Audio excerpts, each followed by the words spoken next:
देखिए, अलग अलग लोगों के व्यक्तिगत बयानों पर मुझे नहीं लगता कि किसी तरह की टिप्पणी की आवश्यकता है। लोग अपने अपने विचार, अपने अपने भावनाएं व्यक्त करते रहते हैं। इस पर कोई टिप्पणी की जाए, मुझे लगता है उसकी ज़रूरत नहीं।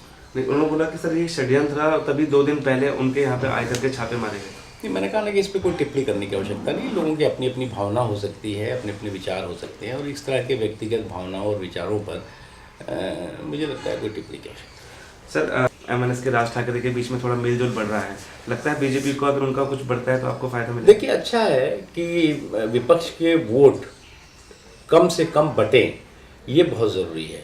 और जब तक कांग्रेस को अभी तक जो सबसे ज़्यादा फायदा हुआ है वो इस बात का हुआ है कि विपक्ष के वोट बिखरे हैं। टकराव और बिखराव दोनों विपक्ष के वोटों में रहा है, जिसका कि लाभ शुद्ध रूप से कांग्रेस पार्टी नाकारी होने के बावजूद, नॉन परफॉर्मिंग होने के बावजूद लेती रही है। इसलिए विपक्ष एकजुट हो और इस तरह की जहाँ पर परिस्थितियाँ हैं वहाँ पर एकजुटता आए तो निश्चित तौर से वो शुभ होगा।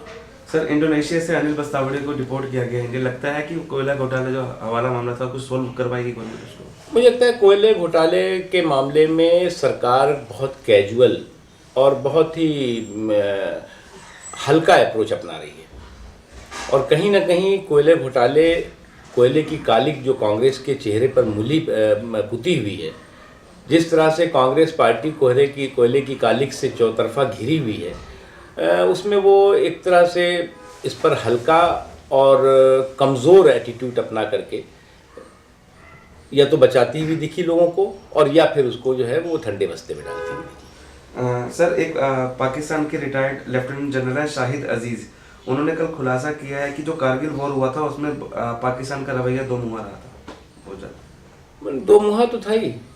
देखिए, उन्होंने घुसपैठ की अपने सोल्जर्स के माध्यम से, उनको ढेर किया, हमारी फ़ौजों ने मार भगाया यहाँ से। उसके बाद उन्होंने उनकी लाश को लेने से इनकार कर दिया, कहा ये हमारे सिपाही है ही नहीं है, ये जो है वो मुजाहिदीन है। और पूरे के पूरे घटनाक्रम में कांग्रेस कारगिल की घटनाक्रम में पाकिस्तान जो है वो पूरे दुनिया के सामने एक्सपोज हुआ है। सर तेलंगाना इशू पे क्या कहना चाहेंगे? आज कई नेता मिलने वाले हैं सोनिया गांधी से, लेकिन अपॉइंटमेंट तक उन्हें नहीं दिया गया। कई नेता मिलने वाले हैं सोनिया गांधी से, लेकिन अपॉइंटमेंट तक उन्हें नहीं दिया गया। देखिए, तेलंगाना किया है, और साथ ही साथ जो तेलंगाना के लोगों की भावनाएं थी, उस भावनाओं पर हमला किया है, ये बहुत बड़ा पाप है।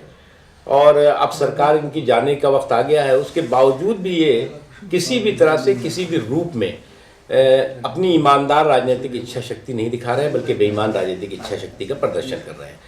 इसलिए मैं मानता हूं कि तेलंगाना ना बनाना, राज्य का दर्जा तेलंगाना को ना देना, कांग्रेस की तेलंगाना के लोगों के साथ धोखाधड़ी भी है, विश्वासघात भी है, और इसका लोग जो है वो सूद ब्याज के साथ हिसाब किताब करेंगे। सर कर्नाटक में जिस तरह का क्राइसिस चल रहा है, उसको क्या कहना है? देखिए, कर्नाटक में किसी तरह का क्राइसिस नहीं है, और मैं मानता हूं कि आने वाले दिनों में जो चुनाव होने वाले हैं, अब चुनाव की प्रक्रिया शुरू हो गई है, एक तरह से चुनाव का माहौल शुरू हो गया है। अब तो कर्नाटक की जनता के अदालत में सारा का सारा फैसला चला गया है, और हमें पूरा यकीन है, पूरा विश्वास है कि कर्नाटक की जनता दोबारा भारतीय जनता पार्टी को जनादेश देगी और दोबारा हम सरकार बनाएंगे। सर कर्नाटक में अगले महीने जो बजट पेश होने लगता है, बीजेपी सरकार पेश कर पाएगी उसको? हम पूरी कोशिश करेंगे कि ये सरकार हमारी जो है वो पूरा कार्यकाल करे, और हमारी पूरा विश्वास है कि ये कार्यकाल पूरा करेगी।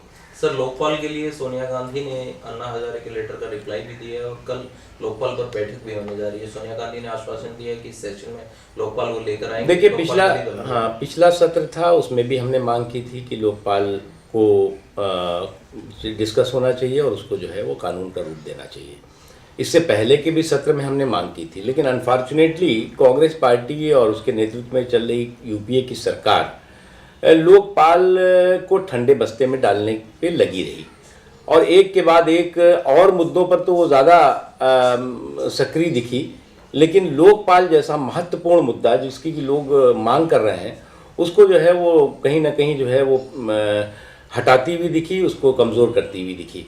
हमारी मांग होगी कि बिल्कुल लोकपाल जो है वो कानून बनना चाहिए।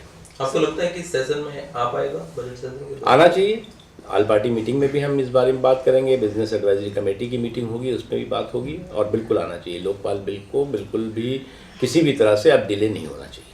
सर पटना में अन्ना आज से फिर जनतांत्रिक रैली कर रहे हैं, क्या लगता है सर सरकार हिल जाएगी जिस तरह पिछले करने दीजिए भाई, बहुत लोग हैं जो जनतांत्रिक रैलियाँ करते हैं, लोकतांत्रिक रैलियाँ करते हैं, तो इस तरह के तंत्र मंत्र की रैलियों में करने का सबको अधिकार है, लोकतंत्र है ये। सर ज्वेनल की जो एज को लेकर जिस तरह की मामला हो रहा है, तो आपको लगता है कि एज कम करनी चाहिए? 16 साल दिल्ली गैंगरेप में जो सबसे ज्यादा जिसकी इनरोलमेंट थी वो लड़का ना। देखिए, कानूनी प्रावधान इस बारे में, ऐसे जघन्य अपराधों के बारे में बहुत कड़े होने चाहिए।